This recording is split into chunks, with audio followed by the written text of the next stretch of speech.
안녕하세요. 저는 서울의 게스트하우스를 운영하고 있는 30대 후반 여자입니다. 40대 초반의 남편과는 6년 전에 시골을 옮고 현재 아이는 없는 상태입니다. 둘 다 아이를 무척 가지고 싶어 했지만 이제는 둘 다 나이가 있기 때문에 현실적으로 어려울지도 모른다는 생각에 거의 포기를 해버린 상태나 마찬가지예요. 시험관 시술도 여러 차례 해봤었지만 모두 다 실패를 했고 그쯤 되니 아이는 우리 운명이 아닌가 싶더라고요. 슬픈 와중에 주변을 둘러보면 모두가 자기 아이 하나쯤은 가진 채 행복하게 살고 있었기 때문에 우울하고 괴로웠던 순간들도 참 많았습니다. 나 혼자 무슨 죄를 지었길래 아이가 없나 싶어서 제 배를 한참 들여다보면서 정신 나간 사람처럼 방 안에 갇혀 지낸 적도 있었네요. 하지만 그런 앞날에 대한 회의감, 아이를 향한 욕심 같은 것들은 코로나가 터지면서 한 방에 정리가 되더라고요. 현실적인 돈 문제 앞에서는 이런 고민 걱정들이 아주 그냥 아무짝에도 쓸모가 없는 사치가 되었습니다. 제가 운영하는 게스트하우스는 저의 전 직장에서 받은 퇴직금과 부모님으로부터 물려받은 단독주택 하나를 가지고 시작했던 사업이었습니다. 과감했던 저의 첫 사업이자 저의 전 재산이 몰빵된 사업이었어요. 부모님은 아직 정정하게 살아계시지만 관리하기 힘든 단독주택을 버거워하셨고 마침 동네 주변이 중국 관광객들도 많이 몰려온다고 하고 여기저기 상권이 활발히 커지면서 게스트하우스를 운영하는 것에 관심을 두셨었는데요. 본인들이 직접 해보자니 손이 가는 일이 너무 많다는 소리를 듣고는 저한테 바로 넘겨주시더라고요. 알아서 잘 관리를 해보면 살라고 말이죠. 그 바람에 저도 용기를 내서 대학 졸업하고 30이 넘어서까지 열심히 다니던 직장을 때려쳤습니다. 제 젊은 시절을 다 바쳐 일했던 직장이었지만 정말로 큰 용기를 가지고서 사표를 냈었어요. 퇴직금 쏟아부어다가 단독주택 인테리어를 싹 다 해버렸고 방마다 침대 들이고 가구 들이고 정원까지 가꾸면서 제 온 하루를 투자해 만들어낸 게스트하우스였습니다. 당시 남편은 저랑 교제를 하고 있던 남자친구였는데 제가 회사를 그만두고 숙박 사업을 하는 과정을 옆에서 다 지켜봤었어요. 남편은 직장을 다니고 있었기 때문에 제가 일하는 시간에 볼 수가 없었지만 주말이면 꼭 저희 숙박에 와서는 완성되어 가는 과정도 지켜보고 잡일도 도와주곤 했습니다. 그냥 우리 부부가 꽁냥거리면서 연애도 하고 일도 했던 의미 있는 공간이었어요. 그런데 코로나로 인해서 그 많은 손님들이 정말 한순간에 끊기더라고요. 사람은커녕 개미새끼 몇 마리만 마당에 기어다니고 있는 상황이었습니다. 제법 돈이 잘 벌린다고 생각을 해오던 참이었는데 갑작스런 바이러스의 출몰로 저는 여간 멘붕에 빠진 게 아니었어요. 아이 문제로 개인적인 마음고생했었던 와중에 사업까지 그 모양이 돼버리니 난감했습니다. 나한테 죽으라는 소리인가 싶기도 했습니다. 다행히 친정 부모님의 연락과 말씀으로 어떻게든 정신을 부여잡고 살 수 있었어요. 사실 아이 문제로 인해서 남편과는 결혼 생활이 가면 갈수록 어색해져가고 남보다도 못할 정도로 멀어져만 갔었거든요.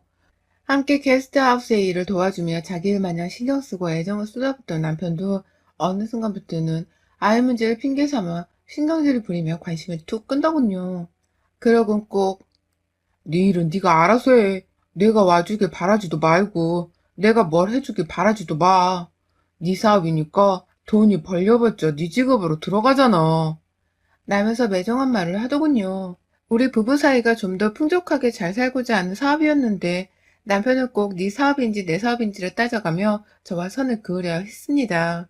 사업의 수입을 나눠주지 않아서 그런가 싶어 용돈을 주려 하기도 했었는데 돈만 받고는 입을 꾹 다물더라고요. 고맙단 소리 한 번 하지 않은 채 그 돈으로 자기 엄마만 모시고서 급기야 소고기까지 사주러 가더라고요. 나 엄마랑 밥 먹고 들어가. 라면서 퇴근길에 전화가 와서는 자기 혼자 시어머니를 만나 고기를 구워 먹고는 집으로까지 소고기 냄새를 아주 솔솔 풍기며 들어왔습니다. 맛있게 먹었어? 라고 모른 척 물어보면 남편은 네가 준 돈으로 라며 속 터지는 대답을 하곤 했죠. 그러면 아니나 다를까 시어머니는 문자가 와서 네가 애는 없어도 시어머니 호강을 시켜줄 줄 아는구나. 그래 그렇게 용돈도 팍팍 주면서 네 남편 기는 네가 살리고 살아야 하는 거다. 비록 애가 없어서 네 남편 기가 많이 상했을 테지만 돈이라도 아낌없이 쥐어주며 남편 대접 잘해줘라. 라며 꼭 남편을 거두는 잔소리를 하곤 하셨습니다. 정확히 따지자면 잔소리가 아닌 헛소리였죠. 그런 식으로 제가 고생해서 건네주는 돈을 입 꼭 다물고 받아먹더니만 저희 부모님을 위한 선물 하나 사줄 생각도 안 하고 저를 위한 근사한 외식 한번 해줄 생각을 하지 않는 남편에게 딱 코로나가 터지기 직전에 용돈을 끊어버렸어요. 그게 작년 초였죠. 무작정 용돈을 안 준다면서 남편은 마치 맡겨놓은 돈이라는 마냥 제게 화를 내기 시작했고, 그런 남편의 모습에 저는 더 진절머리가 나며 정이 뚝 떨어졌습니다. 그러던 와중에 갑자기 코로나가 찾아오게 되었고요. 그 바람에 제 사업이 잘 되지 않아 힘들어하니까 남편도 사람이긴 한 건지 용돈 문제는 더 이상 언급하지 않더라고요. 코로나 덕분에 오히려 남편하고의 신경전이 뚝 끊겨버리게 되었고, 저는 저대로 남편은 신경도 쓰지 않은 채 숙박일을 일으켜 보겠다며 밖에서 고군분투를 하고 살았습니다. 남편과 시어머니께 신경을 하나도 쓰지 않으니 제 정신 상태는 솔직히 이전보다 훨 맑아져갔어요. 보통 같으면 집에서 남편 눈치에 시어머니 전화 눈치까지 보면서 혼자 속 끓이는 일이 많았을 텐데, 일에 몰두를 하다 보니 그 누구도 신경이 쓰이질 않았습니다. 먹고 사는 현실적인 문제가 더 급한데 시무나 남편은 제게 아무짝에도 쓸모없는 것들이었으니까요. 그 사이 저는 저대로 외국인 관광객들이 아닌 국내 소비자들에게로 사업의 방향을 빠르게 전환시켜 그나마 손해를 덜 본 채로 밥벌이는 하고 살 수 있게 되었습니다. 전보다 분명 반값도 싸졌고 손해보는 일이 많았지만 내 일을 계속하고 있는 게 어디냐는 마음으로 정신을 붙잡고 열심히 일을 했어요. 하지만 제 일이 다시 잘 되기 시작하니 남편이란 놈이 옆에서 신경을 긁기 시작했습니다. 바로 잊혀졌던 그 용돈 문제로 말입니다. 가장 첫 시작은 바로 시어머니셨어요. 올 초부터 부쩍 저한테 전화를 하시더라고요. 그 전까지는 이러다 제가 숙박 사업을 쫄딱 말아먹고는 자기한테 돈이라도 꿔달라고 하는 게 아닌가 싶었는지 제게 통 연락도 하지를 않으셨거든요. 그런데 제가 막 집에서도 손님 상담 전화를 받고 예약이 바빠져 숙소에서 집까지 왔다 갔다 하는 걸 남편한테 들었는지 갑자기 올 초부터 부쩍 자주 연락을 해오셨어요. 처음에는 요즘 사업이 바빠졌다며? 다행이다. 뭐 일손 필요한 건 없니? 라며 문자가 와서는 제 사업이 어찌 진행되어 가고 있는지를 슬쩍 떠보시더라고요. 그 당시만 해도 전 우리 시어머니가 그렇게까지 쓰레기인 줄은 모른 채 단순히 안부 인사인 줄 알고서 네, 다행히 사업이 다시 바빠지기 시작했어요. 라면서 답장을 했어요. 그러자 시어머니는 기다렸다는 듯이 전화를 해서 말하시더라고요. 그래, 요즘 작년 한 해 동안 네 남편이 네 걱정으로 얼마나 밤잠을 설쳤는 줄 아니? 네가 좀 잘 챙겨줘라. 지갑도 비지 않게 두둑히 현금 좀 넣어놓고 집에서 풀떼기만 먹지 않도록 고기 반찬도 잘 만들어 내주고 라고 말이죠. 솔직히 그 말을 들으니 어른이셨음에도 불구하고 제 입에서 닥치란 말이 먼저 나올 뻔했습니다. 진짜 지 아들밖에 모르는 게 자랑인 줄 아는 시어머니의 무식함이 소름 끼치려고 하더라고요.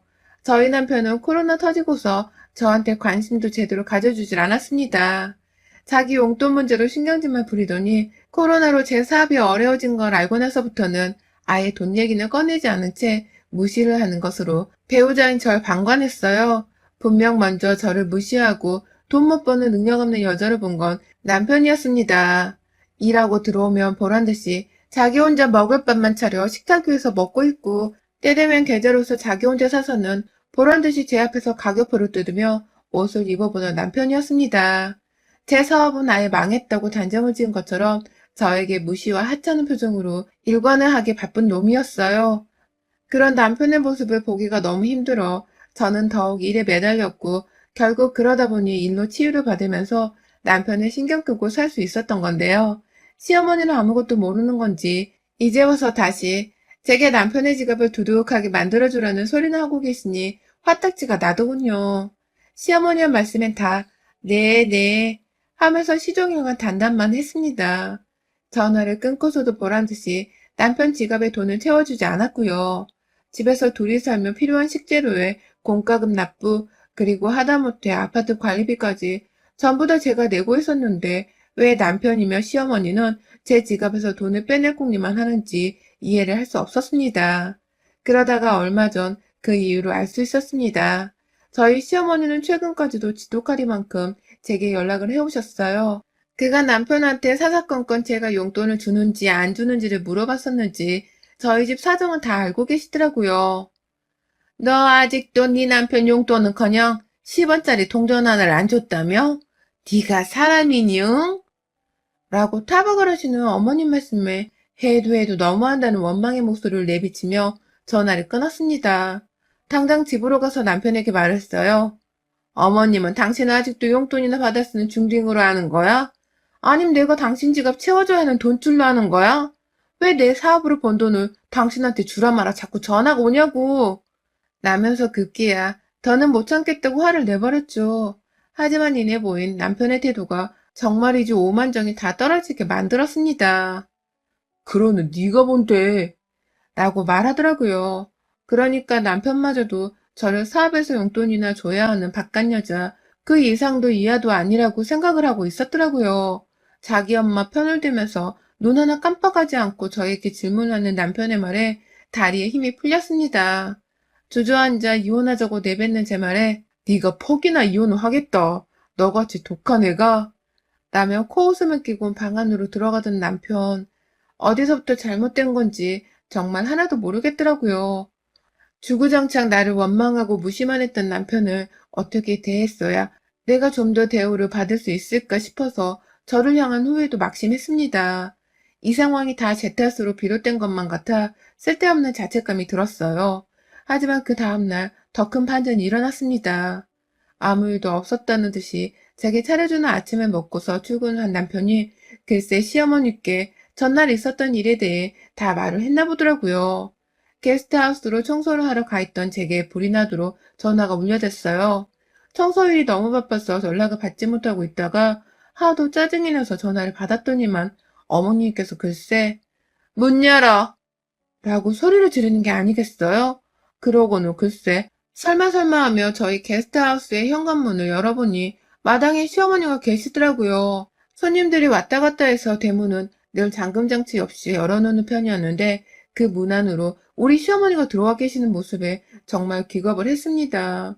손님들 중 아직 방 안에 계시는 분들도 있었고 이제 막 하나둘 도착을 하는 분들도 많이 계셨는데 어머님이 딱 와서는 곧 난장판이라도 일으킬 자세로 저를 째려보시니 겁이 덜컥 났어요. 어머님, 여기는 어떻게? 지금 일하는 중이라 이렇게 와 계시면 안 돼요. 근처 카페가 있으니 잠시 들어가 계셔도 좋을. 라며 사정을 하며 얘기를 하는데 어머님이 제 말을 끊으셨어요. 그리고는 그 주변이 다 조용하고 운치 있는 카페로 가득한 동네였는데 소리를 질러대기 시작했습니다. 네가 내 아들한테 이혼 통보를 했다고? 너까짓 게 내 아들한테 먼저 이혼 요구를? 사업 망할 뻔한 년을 옆에서 지켜주고 든든한 지아비 노릇을 했더니만 이제 와서 네 사업 다시 살아났다고 헤어지자는 거야? 이거 완전 숯바른 년이네. 너한테 필요 없다고 이제 와서 네 남편이랑 헤어지겠다 해? 간이 배 밖으로 튀어나와도 유분수지. 어디 감히 손님 뒤치다거리나 하는 애가 내 아들한테 이혼을 요구해. 라면서 대충 제가 자기 아들한테 먼저 이혼하자고 요구를 한 것에 앙심을 품고서 찾아오셨더라고요. 내 남편이 언제 제 앞에서 든든한 남편 역을 해줬는지 기억도 안 나지만 저를 찾아와 제 아들의 남편이 어딨냐면서 자기 아들을 두둔하기에만 급급했습니다. 제가 아무리 진정하려 용을 쓰고 애를 써도 제 말은 귓등으로 듣지라 하는 채 마당에서 계속 소란을 피워댔어요. 지방에서 잠시 올라와 계셨던 한 40대 남자 손님께서는 무슨 일이냐며 놀래 마당으로 뛰쳐나오셨고 결국 저는 손님들께 방해가 될까봐 급히 시어머니를 모시고 게스트하우스 안으로 들어왔습니다. 안으로 들여보내면 적어도 소리나 안 지른 채 제 앞에서 대화를 해보려 하실 것 같았거든요. 남편한테는 문자를 보내니 네가 알아서 해결해. 너가 이혼하자고 해서 이렇게 된 거잖아. 라면 자기 엄마 일에 아예 나몰라라 하더라고요. 자기 부인 사업장이 자기 엄마 때문에 난리가 났는데도 남일인 마냥 모른 척을 했어요. 그러니 저도 사람인지라 화가 나기 시작했습니다. 모자지간에 해도 해도 정말 너무하더라고요. 제가 사업이 힘들 때는 쳐다도 보지 않고 연락조차 하지를 않더니만 사업이 좀 나아진다 싶으니 또 용돈을 달라고 난리고 급기야 자기 아들한테 이혼 통보를 했다고 난리부르스를 떠는 꼴이라니. 게다가 자기 아들이 지아비 노릇을 잘한 줄로만 알고 있는 시어머니의 말씀이 생각을 할수록 열불이 났습니다. 문제는 시어머니가 쉽사리 제 게스트하우스로 나갈 생각을 하질 않으셨다는 겁니다. 자기 아들한테 이혼말을 먼저 꺼낸 것을 취소하고 당장 무릎이라도 꿇고 사과를 하라고 말하면서 말이죠. 급기야 자기 아들한테 올 때 미리 연락을 해놨기 때문에 지금 회사도 반차를 내고 저희 게스트하우스로 오는 중이라고 하는 겁니다. 아까는 분명 자기 엄마에 대해서 깜깜무소식이라는 듯이 모른 척하고 대수롭지 않아 했던 남편이 지금 저한테로 오는 중이라고 말이죠. 이제 보니 모자들끼리 서로 짜고 쳐서는 저를 한번 무릎이라도 꿇린 채 용돈이라도 받아보려고 아니면 기라도 죽여서 어떻게든 구워 삶아 보겠다고 작정을 한 듯 했습니다. 하지만 저는 당장 도움을 요청할 수 있는 사람들이 아무도 없었어요. 그러다 아까 마당에서 마주했던 40대 손님께서 멀찌감치서 저를 조용히 부르더라고요. 호들갑을 떨며 화를 내는 시어머니를 내버려둔 채 급하게 손님께로 달려나갔습니다. 그러자 손님은 내가 얘기를 계속해서 들어봤는데 사장님 괜찮아요? 라면서 저를 걱정해 주셨어요. 순간 그 말씀에 저도 모르게 울컥한 나머지 죄송합니다. 집안일인데 여기까지 끌고 와서 라며 눈물을 훔쳤고 급기야 손님께서는 경찰을 불러서 영업방해로 고소라도 하라며 정신을 차리라고 하시더라고요. 그리고 그 순간 현관 밖에서는 남편이 도착을 했습니다. 정말 손님 말씀이 맞았어요. 내가 지금 시어머니와 남편한테서 이런 취급을 받고 있느니 당장 경찰이라도 불러서 저것들을 싹 다 내쫓아 홍군형을 내줘야겠다 싶더라고요. 겁을 먹고 있다가 뒤늦게야 손님 말씀에 정신을 차린 겁니다. 저는 바로 손님께 불러주세요 라는 한마디를 남긴 채 남편을 게스트하우스 거실 안으로 들였어요. 핸드폰 녹취를 하면서 저는 몇 번이고 두 사람에게 여기서 나가주세요. 손님들 오셔야 하고 아직 계시는 손님들도 있어요. 저 혼자 청소해야 해서 시간이 없어요. 라며 몇 번이고 말씀을 드렸습니다. 녹음을 신경 쓰면서 최대한 제 화를 가라앉힌 채 영업이 방해된다는 말도 아끼질 않았네요. 아니나 다를까 시어머니는 제 영업에 관심이 없다며 나가기를 거부했고 급기야 저는 바깥에서 경찰로 추정되는 사람들이 대문을 열고 들어오는 소리가 들리는 그 순간 그리고 밖에 있던 손님이 여기에요 라면서 경찰을 향해 외치던 그 순간 이때밖에 없다면서 무작정 시어머니께로 달려들었습니다. 나가라고 몇 번을 말해 라면서 소파에 앉아 상견 행세를 하고 있는 시어머니의 머리를 옆에 있던 남편에게로 확 박치기를 해버렸어요. 며느리의 돌발 행동에 저희 시어머니는 손쓸 새도 없이 자기 아들과 머리가 박치기 되는 어처구니 없는 짓을 당했고 이내 아프다며 곡소리를 내는 와중에 제 손에 뺨을 맞으셨습니다. 게스트하우스 청소를 하느라 굳은 살이 박힐 대로 박혔던 제 손에 시어머니는 아주 그냥 통쾌할 정도로 거칠게 뺨을 얻어맞으신 거죠. 그 와중에 남편은 제가 미친년이라며 저를 한 대라도 때리려고 손을 들이밀었는데 그 순간 밖에서 경찰이 그만하라며 소리를 지른 채 남편을 제압했어요. 두 사람은 바로 경찰서로 연행이 되었습니다. 남의 업장에서 방해를 한 이유로 저는 합의 없이 두 사람을 고소하기에 이르렀고요. 두 사람을 난동죄로 고소함과 동시에 이참에 더는 못 살겠다면서 남편과 시어머니께 이혼소송과 위자료 청구 소송을 걸어버렸습니다. 제 이혼에 책임이 없잖아 있는 시어머니께도 남편과 마찬가지로 정신적 피해에 대한 위자료 청구를 했고요. 남편에게는 그간 소홀하고 무심했던 결혼 생활의 책임을 물어 이혼 유책죄로 소송을 걸어버렸죠. 시어머니와의 마찰에서도 나 몰라라 하며 무시하려 했던 남편이 보낸 문자를 죄다 증거로 제출을 해버렸습니다. 솔직히 따지려고 들면 따질 수 있는 증거가 수도 없이 많았고 제가 그동안 책임지고 내던 생활비의 공과금까지도 모조리 다 받아내겠다면서 재산분할 소송까지 걸어버렸어요. 가진 거라고는 쥐뿔도 없던 남편은 졸지에 이혼하면서 그간에 저한테 받아온 혜택까지도 모조리 다 토해내야 하는 최악의 상황을 마주했습니다. 그런 남편은 아니나 다를까 물에 빠진 생쥐마냥 겁에 질려서는 내가 당신 사업 힘들 때에도 이혼 얘기 안 꺼내고 함께 있어줬잖아. 그런데 이렇게까지 해야 해? 이혼은 다시 생각해보자. 이젠 내가 당신 일도 도우면서 잘할게. 라면서 입에 발린 소리를 씹으렸습니다. 그리고 저는 그런 남편의 말이 다 거짓부렁이라는 거 너무나 잘 안다면서 사업이 힘들 때 이혼 얘기는 안 꺼내야 하는 게 정상인 거야. 너처럼 생색내면 안 되는 거라고, 이 자식아. 라며 칼같이 합의를 거절했습니다. 결국 남편은 저하고 이혼을 하게 되었어요. 결혼 생활 6년 동안의 대가치고는 너무나도 작은 3,500만 원의 위자료를 받았고, 시어머니로부터는 이혼을 하게 만든 정신적 피해보상과 더불어 영업방해죄 벌금까지 합해서는 1,300만 원의 위자료를 받았고요.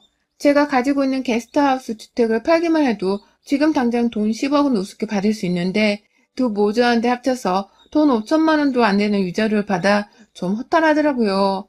그래도 그 집구석 사람들한테는 이 돈이 어마무시하게 큰 돈이라는 걸 잘 알아서인지 판결이 그 누구보다도 기뻤네요.